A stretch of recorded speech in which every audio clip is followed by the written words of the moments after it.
Бүгін республика бойынша жалпы ұлттық референдум өтіп жатыр. Бұл тәуелсіз Қазақстан тарихындағы 4-ші референдум. Қазақстан Республикасында алғашқы 2 референдум 1995 жылы өткен болатын.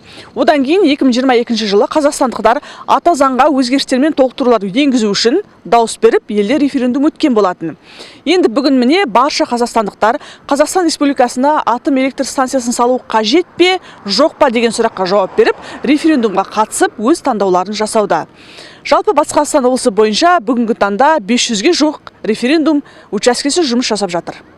Референдумға дауыс беру үшін келген жастар қатарында Бәйтерек футбол клубының мүшелері де бар. Жас футболшылар республикалық турнирлерде ел намысын қорғап жүр. Олар бүгін нөмірі 268-ші референдум учаскесіне келді. Жас спортшылар ел ертеңі үшін өз таңдауларын жасап дауыс бермекші. Ілияс Бөлекбаев команда капитаны. Бәйтерек клубы талай жарыстарда ел намысын абыроймен қорғап жүр деп атап өтті. Орал қаласының Бәйтерек футзал клубының ойыншыларымыз осы референдум барысында командамызбен бірге дауыс беруге келдік.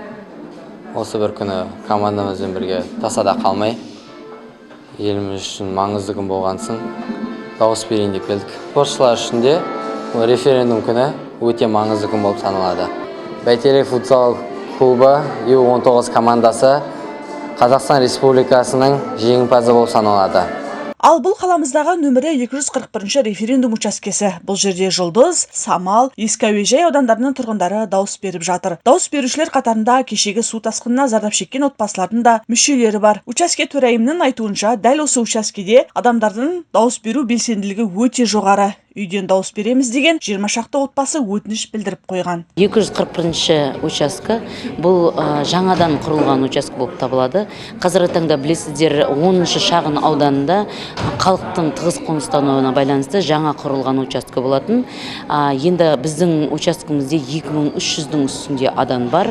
Жаңағы Ескі аэропорт шағын ауданы, 10-шы шағын ауданның тұрғындарын біздер осы участке бойынша өз дауыстарын беруге референдумға шақырған болатынбыз. Өзінің әр дауыстың маңызды екенін балаларымен, егде жастағы адамдар, жас өсіп келе жатырған жеткіншек балаларымен, отбасыларымызбен бірге келіп дауыстарын беріп жатыр. Таңмен референдумға отбасымен келген жандардың бірі Мерхат Абдрахманов. Ол ел ертеңі үшін қажетті таңдауымды жасадым деп атап өтті. Біз енді еліміздің болашағы деп өз таңдауымызды жасап, даусымызды бердік. Референдумға қатыстық. Өз таңдауымызды жасап кетіп жатқан жайымыз бар. Бүгінгі референдумда жалпы Батыс Қазақстан облысы бойынша 500-ге жуық референдум учаскесі жұмыс істеп жатыр. Ал Орал қаласының өзінде 130 учаске қызмет көрсетуде. Жанат Көшкінбай, Батыр Жамилов, Жайық пресс ақпарат агенттігі.